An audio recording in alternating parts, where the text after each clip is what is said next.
E aí, você tem que parar de pensar que você não é culpado pelas coisas que acontecem em sua vida, nem esquecer das coisas boas que você mesmo as faz. Lembre-se de que você faz o que pensa. Antes de mudar o que você faz, tente mudar o que você pensa. Como você pensa? Por que você pensa assim? Hoje, irei falar sobre a remuneração. A sua remuneração se dará na mesma proporção, na proporção direta do valor que você agregar, de acordo com o mercado.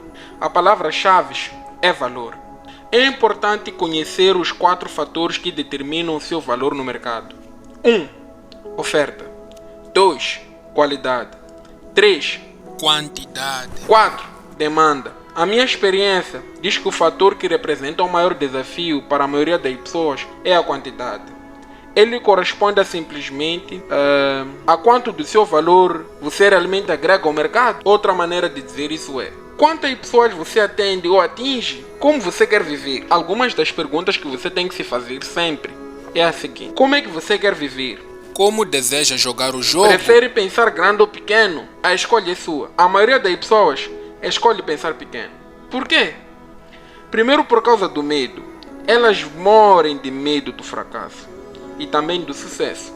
Na verdade, são pessoas inseguras. Segundo, porque se sentem inferiores e não merecedoras. Não se consideram suficientemente Importante. ou capazes de fazer uma real diferença na vida de alguém. Mas presta atenção, a nossa vida não só diz respeito somente a nós. Diz respeito também a contribuir para a vida dos outros. Diz respeito a ser fiel à nossa missão e à nossa razão de estarmos nesse mundo, neste momento. Diz respeito a acrescentarmos a nossa peça ao quebra-cabeça do planeta. A maioria das pessoas está tão presa ao seu próprio ego que pensa: tudo gira em volta de mim, de mim, de mim e somente de mim. No entanto, se você quer ser rico no verdadeiro sentido da palavra, isso não pode se limitar a você. Tem que incluir o valor que você acrescenta na vida dos outros. Buckminster Fuller, um dos maiores escritores, um dos filósofos que eu conheço, um filósofo da nossa época, uma vez ele disse: o propósito das nossas vidas é acrescentar valor à vida das outras gerações, destas gerações e das gerações seguintes. Cada um de nós veio ao mundo com certos talentos naturais, habilidades específicas. Esses dons nos foram dados por uma razão: usá-las e compartilhá-los. Pesquisas mostram que indivíduos mais felizes são aqueles que exploram ao seu máximo esses talentos. Parte da nossa missão na vida deve ser, portanto, partilhar talentos, valor que temos, com o maior número de pessoas possíveis. Isso requer estar disposto a pensar grande.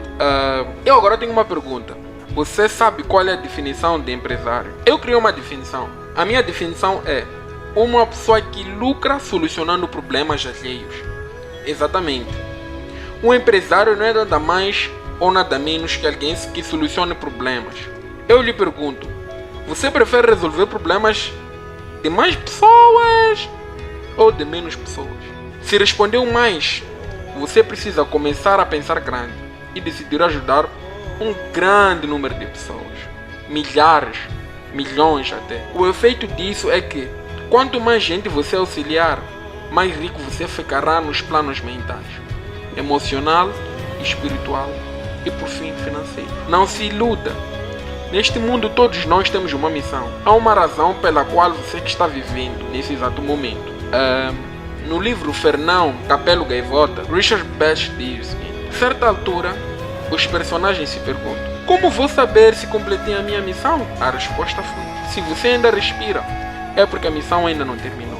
O que tenho testemunhado é muita gente deixando de fazer o seu trabalho, de cumprir a sua obrigação ou dharma, como é chamado em Cristo. O que vejo é muita gente pensando pequeno demais e muita gente se deixando guiar por egos moldados pelo medo. O resultado é muita gente abrindo mão de viver à altura do seu potencial, tanto em termos da própria vida quanto da sua contribuição para os outros. Tudo se resume ao seguinte: se não for você, quem será? Volto a dizer, cada um de nós tem um propósito exclusivo na vida.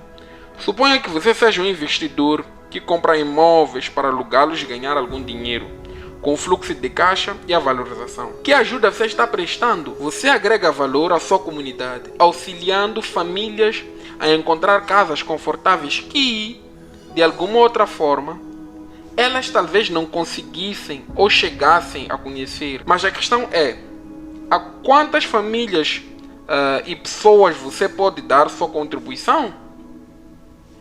A sua intenção é de ajudar 10 em vez de uma, 20 em vez de 10, 100 em vez de 20? É isso o que quero dizer. Em um retorno ao amor, Marianne Williamson expôs o seguinte: você é filho de Deus. Viver de modo pequeno não serve ao mundo. Não há nada de iluminado em se esconder para que as pessoas não se sintam inseguras ao seu redor. Todos nós fomos feitos para brilhar, como as crianças. Nascemos para tornar manifesta a glória de Deus que está dentro de nós. Não apenas de algumas pessoas, mas de todas. Quando deixamos a nossa luz brilhar, inconscientemente, damos permissão aos outros para fazerem o mesmo. No momento em que nos libertamos do nosso próprio medo, a nossa presença liberta automaticamente outras pessoas. O mundo não precisa de mais gente que viva de modo pequeno. É a hora de pensar, é a hora de parar de se esconder e ir à luta. É a hora de parar de necessitar e passar a conduzir. É hora de começar a compartilhar os seus talentos em vez de escondê-los ou fingir que eles não existem. É hora de dar o início ao jogo da vida em grande estilo. No fim, pensar e agir pequeno só leva a uma vida de sacrifícios e insatisfações. Pensar grande e agir grande permite possuir dinheiro e uma vida com sentido. Permite possuir dinheiro e uma vida com sentido. A escolha é sua. Faça a seguinte declaração em voz alta: eu penso grande. Escolho ajudar milhares de pessoas. Eu tenho uma mente milionária. Liste as seguintes frases. Eu prefiro que tu listes isso em escrito. O que você acredita ser os teus talentos naturais? As coisas que você sempre destacou-se.